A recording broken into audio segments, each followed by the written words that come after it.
존 아처의 행복의 발견이라고 하는 베스트셀러 되는 책이 있습니다. 그 책에 나오는 이야기의 한 편입니다. 2002년 9월에 24살 난 파이츠 좁타시라고 하는 영국 청년이 이집트발 영국 비행기를 탔습니다. 그리고 비행기 안에서 휴대전화를 꺼내서 열심히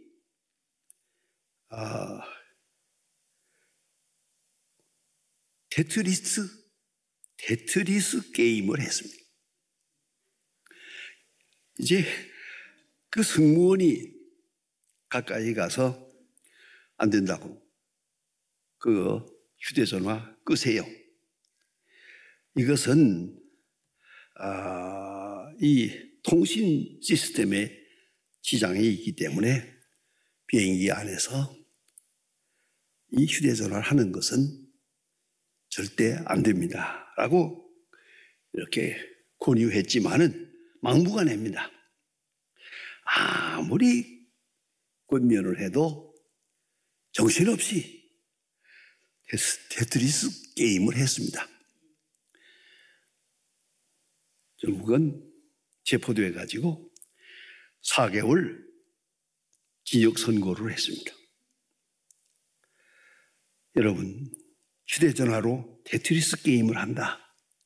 어쨌든 게임을 한다. 이 중독, 여기에 빠져들어가는 것. 우리 주변에서 많이 봅니다. 어린아이들 밥 먹는 것도 잊어버리고 합니다. 공부하는 건 물론이고, 잠도 안 잡니다. 이 게임에 빠져들어가면 이 중국이라는 건 참 무서운 겁니다. 어느 사이에 전혀 딴 인간이 돼버리고 맙니다. 얼굴빛이 다릅니다. 눈도 다릅니다. 이런 인간이 되어가는 걸 오늘 우리는 보고 있습니다. 독일의 철학의 아버지라고 하는 임마누엘 칸트의 유명한 말이 있습니다. 사람이 살아가는 데 얻는 힘은 3가지가 있다. 살아갈 수 있는 힘이 3가지가 있는데 하나는 일이 있어야 한다. 할 일이 있어야 되고 내가 꼭 필요한 일이 있어야 되고 그리고 그 일에서 보람을 느껴야 하고 이 일을 위해서는 이대로 일하다 죽어도 좋다. 그만한 가치가 있는 일. 내 생명을 다 담보할 수 있고 다 쏟아부어도 아깝지 않은 그런 일을 만난 사람, 그런 일을 하고 사는 사람, 그 사람은 행복한 사람이다. 두 번째는 사랑하는 사람이 있어야 한다. 나를 사랑하는 사람이 있어야 한다는 게 아닙니다. 내가 사랑할 사람이 있어야 한다는 겁니다. 내가 사랑할 사람이 있어서 그를 위해서 열심히 내 정성을 쏟을 수 있다면 그 사람은 살만한 사람이라는 것이죠. 저는 그런 분을 만나보았습니다. 잘 아는 목사님입니다. 그 목사님의 사모님이 저를 만나서 한 얘기입니다.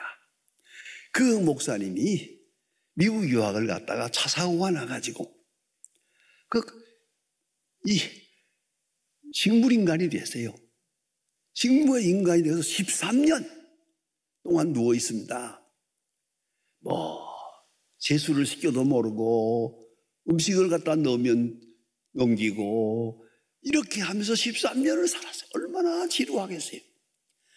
저를 만났을 때 제가 뭐라고 인사할까 많이 생각하다가 잘 아는 사모님이라서 내가 그저 목사님 얘기는 할 수가 없어서 그냥 안녕하십니까 그랬어요. 했더니 목사님 사모님이 나에게 하는 말이 아직 안 죽었어 그래요. 온 세상에 가슴이 섬찟하더라고요. 얼마나 힘들면 이 말을 하겠습니까? 1년 후에 다시 만났어요. 부흥회 갔다가 만나서 부흥회 오셔서 이날 만나는데 사모님 만났을 때 그때 사모님 목사님이 돌아가셨어요. 돌아가신 다음에 만났어요. 이제는 내가 가벼운 마음으로 사모님 그동안 안녕하세요. 이때 사모님이 생각을 합니다. 1년 전에 나한테 한 말이 있거든. 그러니까 이렇게 말합니다.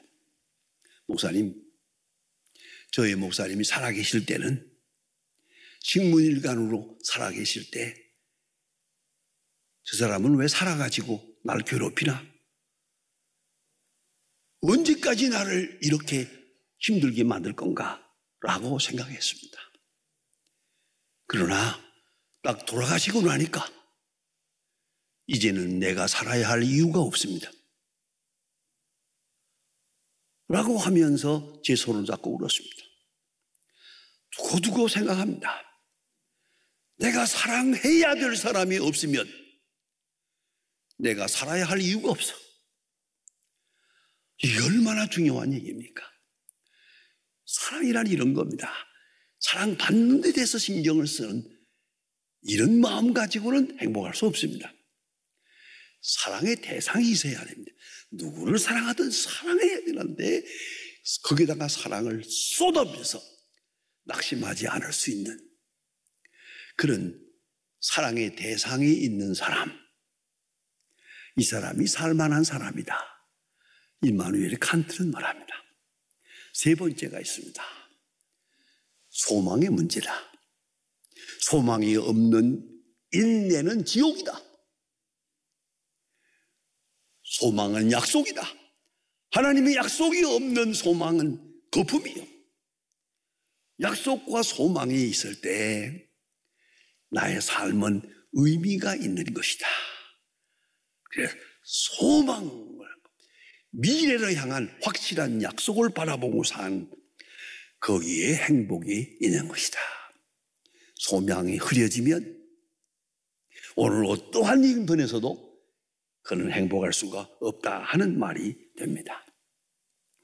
오늘 본문 성경은 아주 특별한 말씀입니다. 제가 개인적으로 사랑하는 본문입니다. 여기 보면 감사하는 자가 되라 그랬습니다. 감사하라가 아닙니다. 감사하는 자가 되라. 유카리스토이, 유카리스마는 말은 감사란 말이고 유카리스토이는 감사하는 자들이란 뜻입니다. 다시 말하면 감사하라가 아니라 감사하는 사람이 되라 그 말이에요. 사람이 되라 그런 뜻입니다. 감사는 환경 문제가 아닙니다. 이건 조건 문제가 아닙니다. 이건 존재의 문제입니다. 적어도 이것은 알고 살아야 합니다. 감사는 절대로 환경 문제가 아닙니다. 무엇을 얻으면 감사하고 이러면 불만하고 아닙니다. 절대로 아니옵시다. 감사는 인격이요, 성품이요, 체질이요, 존재라는 말씀입니다. 이거 존재 문제란 말입니다. 이렇게 말하면 참 이해가 잘 안 됩니다. 제 생각입니다. 반대로 말하면 이해가 빨리 됩니다. 이게 뭐냐면 원망입니다. 여러분, 원망하는 사람 구제불능입니다. 어떤 환경에 갖다 놔도 원망합니다. 원망하는 사람은, 원망 체질의 사람은, 원망 불평 체질의 사람은 어디 갖다 놔도 원망. 어느 직장에 가도 원망. 어디 가서 주면 주는 대로 받는 대로 항상 원망이야. 헤어나지 못합니다. 이건 환경과 상관없습니다. 원망 체질이요. 그건 아주 본질적으로 원망이야. 여러분, 고린도전서 10장에 보면 사도 바울이 이스라엘 백성의 역사를 말하면서 이렇게 말합니다.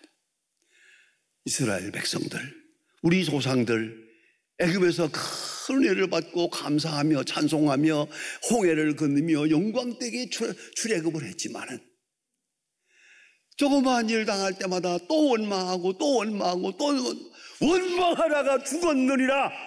그런 거로 너희는 원망하지 마라. 이렇게 말합니다. 이스라엘 백성들이 얼마나 큰 능력을 경험했습니까? 그러나 원망합니다.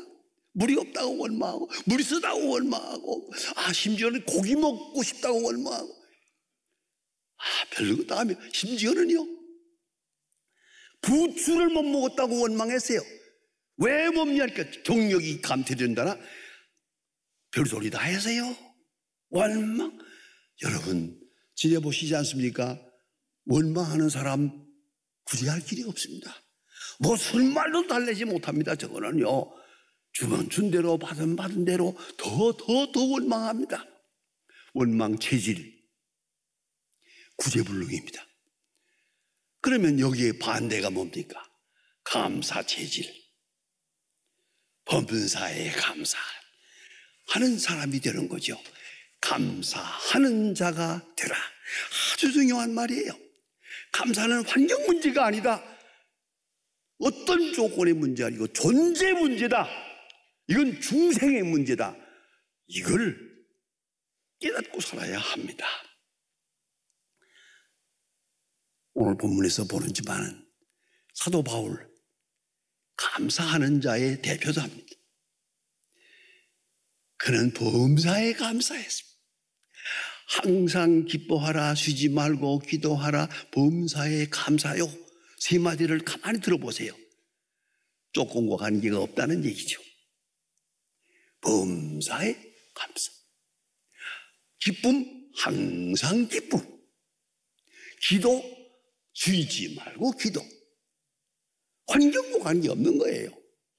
이걸 잊지 말아야 합니다. 그런 거로 감사하는 자, 기도하는 자, 기뻐하는 자, 감사하는 자가 되라. 사도 바울은 그 옛날을 감사합니다. 그런 말합니다. 어머니의 태로부터 나를 택정하사 이방인의 사도로 삼으시고 세상에 태어난 것부터 감사합니다. 여러분, 해보면 원망하는 사람은 태어난 것부터 불평해요. 나는 왜 이런 집에 태어났나?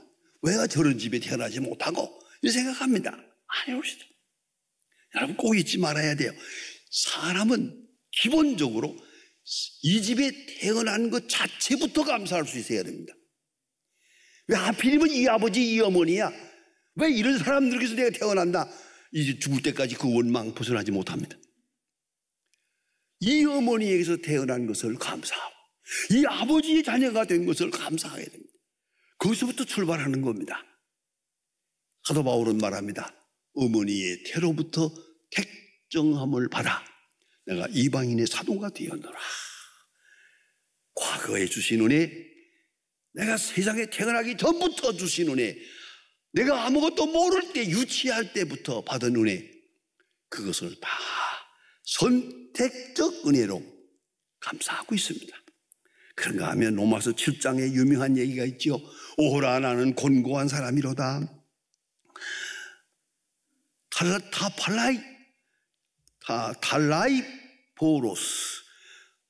달라이포로스 구제불능한 사람, 이 불쌍한 사람, 원하는 선을 행하지 못하고 원치 않는 죄만 짓는 이런 사람, 오호라 나는 곤고한 사람이로다. 나는 그런 사람이다.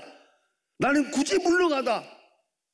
그럼에도 불구하고 하나님의 은혜가 있어서 그 은혜로 내가 있다. 감사하는 거죠. 내가 얼마나 비참한 존재라는 걸 알 때 그 절대적 은혜에 대한 감사가 있는 거거든요. 그런가 하면 현재에 하는 일에 대해서도 사도 바울은 감사합니다. 나의 당하는 일이 너의 복음의 진보가 된 것을 알기를 바라노라. 내가 감옥에 갇히기도 하고 매매를 맞기도 하고 이런 고생 저런 고생하는 것 같으나 나의 당한 모든 일이 복음의 진보가 된 것을 너희가 알기를 바란다. 내가 고생한 거 그 있어서 복음이 전해지고 내가 이 무진무진한 이런 어려운 시련을 겪고 이것이 있으므로 복음이 확장되어 나가는 걸 여러분이 알기를 바란다. 나의 하는 일 합동하여 선을 이루는 것이요. 볼 것이 없어요. 이렇게 생각하는 사람 감사할 것이죠. 현재 하는 일에 대해서 감사합니다. 복음 전 역사가 확장되는 것을 생각하며 감사합니다. 심지어는 나의 부족한 일도 많지만 합동하여 선을 이루게 되는 것을 생각하며 감사합니다. 미래에 대해서 감사합니다. 소망과 약속은 다릅니다. 소망은 내게 주어 있는 거죠. 약속은 하나님께서 주시는 겁니다. 약속을 바라보는 거기에 근거를 둔 소망, 영원한 약속. 여러분, 이것이 없이는 누구도 복된 자가 아닙니다. 사도 바울은 말합니다. 달려갈 길을 다 가고 믿음을 지켰다. 내 앞에 면류관이 있다. 내게 주실 뿐만 아니라 그 은혜를 사모하는 모든 자에게니라. 우리 성도들에게 약속한 면류관, 이 영원한 미래에 대한 약속을 확인해야 합니다. 이것이 없이는 행복한 사람은 없습니다. 누구도 행복할 수 없습니다. 영원한 약속을 바라보고, 그리고 오늘의 이 일을 생각할 때 범사에 감사할 수 있는 것입니다. 사도 바울은 정말로 감사하는 자였습니다.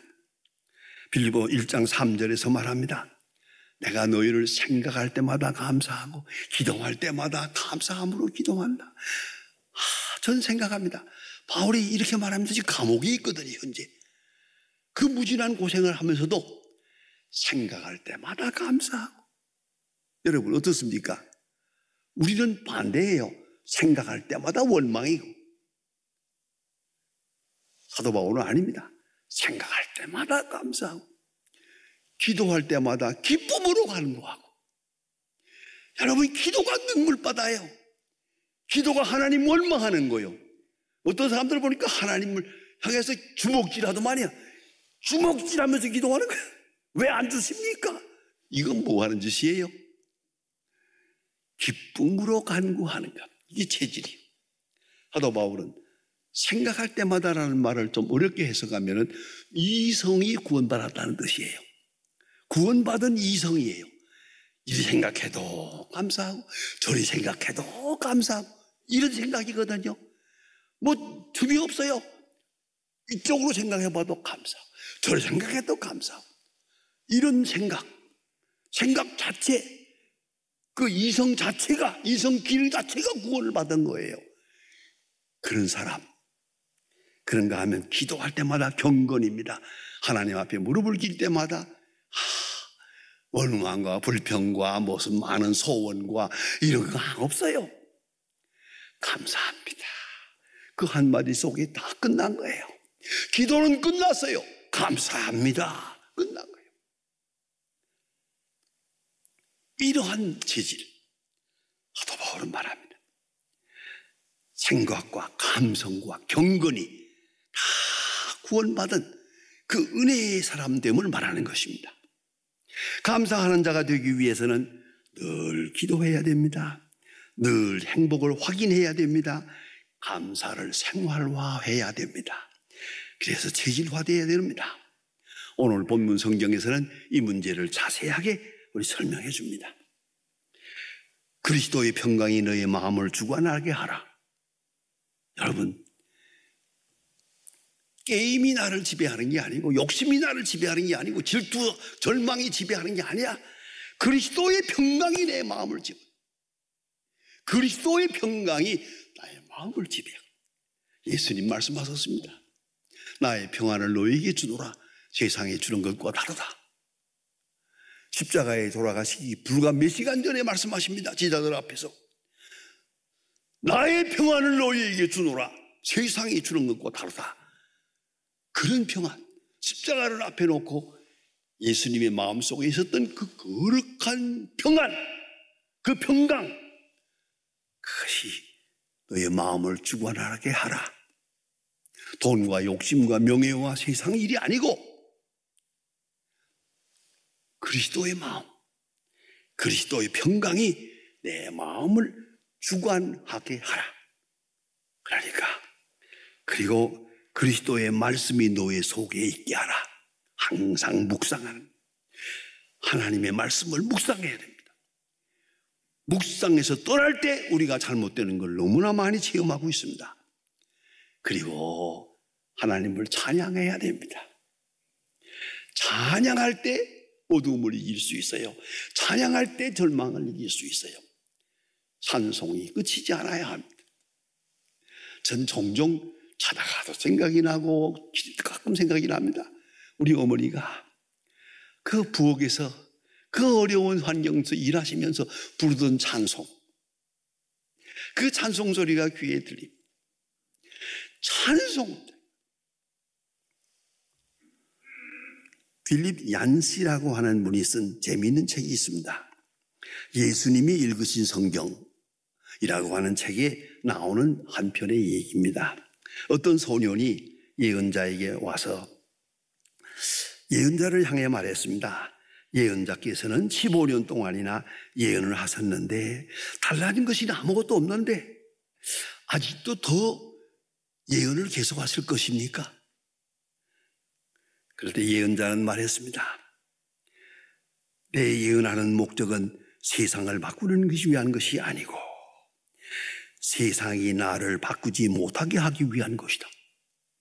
여러분, 하나님의 말씀이 내 안에 있지 않으면 세상으로 기울어집니다. 시험에 빠집니다. 하나님의 말씀을 묵상해서 하나님의 말씀이 내 안에 충만할 때 비로소 우리는 감사하는 자가 되는 것입니다. 감사하는 자의 대표적인 사람이 다니엘입니다. 그는 하나님을 섬기는 자로서 하나님만 경배한 죄로 사자굴 속에 들어가게 되어 있습니다. 하나님 앞에 경배하는 자는 사자굴 속에 넣겠다는 결정에 대해서 조인한 것을 알고 결정이 된 걸 알고도 내가 이제 사자굴 속에 던지음을 받을 것이라는 걸 확실하게 알고도 방에 들어가서 예루살렘 쪽을 향한 창문을 열어놓고 전과 같이 늘 하던 거예요. 전과 같이 하나님 앞에 감사 기도했다. 다니엘은 그렇습니다. 눈앞에 죽음이 와도 감사 기도할 수 있었습니다. 왜? 늘 하던 거니까. 늘 해오던 거니까. 일생 하던 거니까. 감사하는 자가 되어야겠습니다. 마음에 가득하게 말씀을 담아야 되고 이성을 말씀으로 정복해야 합니다. 소망에 충만해야 합니다. 그리고 믿음이 더욱더 확실해질 때 모든 불평과 불만 없어질 것입니다. 어두운 그림자가 다 사라질 것입니다. 여러분, 다시 한번 깊이 본문을 생각해 보십니다. 감사하는 자가 되라. 감사하는 자가 되라.